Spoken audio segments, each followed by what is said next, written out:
لا إله إلا أنت سبحانك إني كنت من الظالمين. طبعا معظمنا عايزين يعرف مين اللي طلعت رقصت مع الفنان الكبير راغب علام. الحقيقة راغب علام بيصير تساؤلات كتيرة جدا حول معظم الحفلات بتاعته. بيبقى متعمد ان هو يطلع حد من الجمهور، سواء واحدة او اتنين، تمام، ويتصور معاها ويبصها ويحضنها، وزي ما انتوا شايفين كده، وبيلاقي نسبة اقبال اكتر من الجماهير. تعالوا نشوفوا بعد انتهاء الحفل ده اللي حصل مع سوسن التونسية فور وصولها لمنزل عائلتها وانتشار فيديو رقصها امام الفنان راغب علام. يا ترى الناس بس بتقول يا ترى هل ده جزء من الشو او العرض ان يكسب بيه ترند ويخطف اللقطة، خصوصا ان دلوقتي الفنان راغب علام ربنا يديه الصحة والعافية زي عمرو دياب كده كبير، يعني عياله مثلا حاجة وعشرين، في واحد منهم بيشتغل موديل، موديل ملابس يعني. فدايما ان هو واحد قال قبل كده في التعليقات ان هو نسوانجي، حتى تشوفوا التعليقات يعني ما بين مؤيد ومعارض، قالوا ان انت دايما بتختار البنات اللي بيطلعوا معاك على المسرح بعناية، بيبقوا لازم يكونوا على قدر من الجمال وبتخطف اللقطة. في ناس قالوا الناس اللي زي دي بتبقى حياتها كلها النسوان والرفاهية والخمرة والحفلات والنوادي والرقص وكده، فهي دي حياتهم. وقبل كده اتصور مع مراته وعياله في بيته، وكان احد المواقع اختارت البيت بتاعه عشان تتصور فيه، وبيته فعلا عبارة عن قصر جمهوري او قصر كبير فخم. تعالوا بقى نشوفوا الفيديو الرئيسي بعد انتشار صور سوسن التونسية اللي هي شركة الفنان راغب علامة. طبعا النت شغال، ادخلوا على النت شوفوا الاحداث. تعالوا بقى نشوفوا الاحداث اللي عندي، كل واحد ربنا يعينه على الشيلة اللي هو شايلها. هنرجع بقى الشيلة اللي انت شايلاها. انا عملت كده فيديوهات على النمل والسوس والبق، وبدأ تاني رغم ان انا حاطة البلاستيكية دي منها للشمس اهي في البلكونة، بدأ انتشار جنود إبليس اللعين، جنود الساحر من الدود والسوس والبق، وأنا عاملة سلسلة من الفيديوهات على الموضوع ده. الغريب اني هتلاقي فيه مش حاطة حاجة أساسا إلا شوية فيجيتار، والأصول ان فيجيتار بيبقى فيه حاجات ريحة نفاذة بالعقل والمنطق كده بتطرد الجن أو بتطرد السوس والحاجات دي اهي. انا هنا بحاول اخد الزاوية بوريكم الشمس وتأثيرها، ان الدنيا مهوية ومفتحة وبسيق وبغسل، باخد بالاسباب يعني، فاهميني.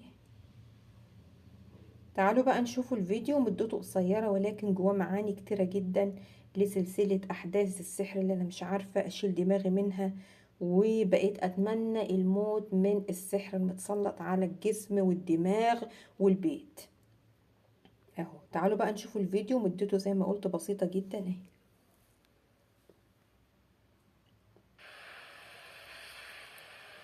انا طبعا بشمس هنا الدنيا زي كل يوم، واترعبت من القرف اللي بيحصل ده. هنا بحاول هنا اجمعه مع بعض عشان اصور.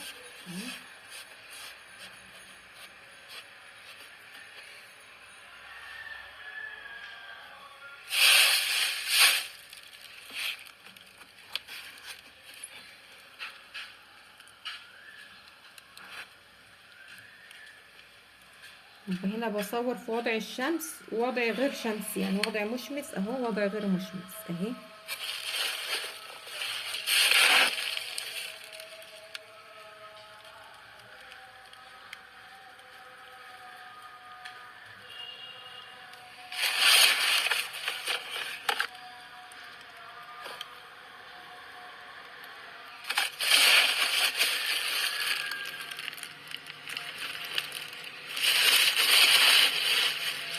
الفيديو يا جماعة زي ما انتم شايفين النهاردة، عشان ما حدش يقولي ده فيديو قديم، 29 يونيو 2024 الساعة 13 و34 أو 35 دقيقة، 1:30 اللي هو الظهر، يعني الظهر كان بيقيموا للصلاة. هنا بحب اوريكم سلسلة يبقى جنود سعيد الشيخ. ادي الخفاش، وصورته انا في فيديو قبل كده اهي، الخفاش واثار الفيران رغم التهوية رغم الشمس. الحاجات دي ايام ماما الله يرحمها ما كانتش موجودة، ولكن دول خدام السحر اهو. دي بقى مكان اثار الايه الفيران والقرف اللي انا عايشة فيه. كرهت عيشتي اهي، تسيق مش نافع، ميه وكلور مش نافع، اكنس مش نافع، اجيب مبيدات والحاجات بتاعه الاعشاب والقرف ده بردك طرد الفيران وطرد الطاقه السلبيه، عشان بس الواحد يقول لك خد بالاسباب مفيش فايده اهي. اما انا والله العظيم قرفت في عيشتي.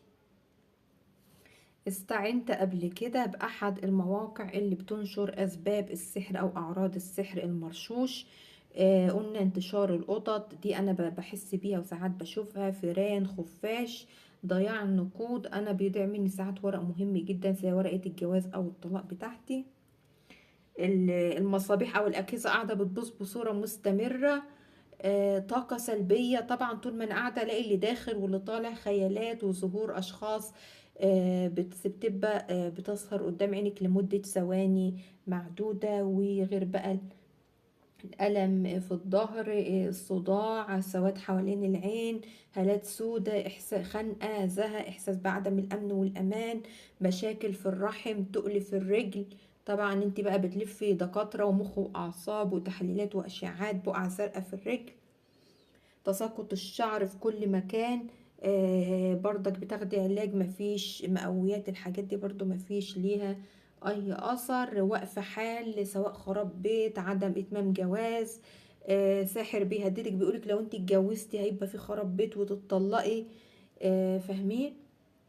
مخنوقة من عيالك، مخنوقة تشوفي حد، ضربات قلبك سريعة، التوتر والقلق، يعني ماسك الدمار الجهاز العصبي كله. ربنا ينتقم منه بحق الساعة الفضيلة، هو وكل ساحر كافر زاني نجس.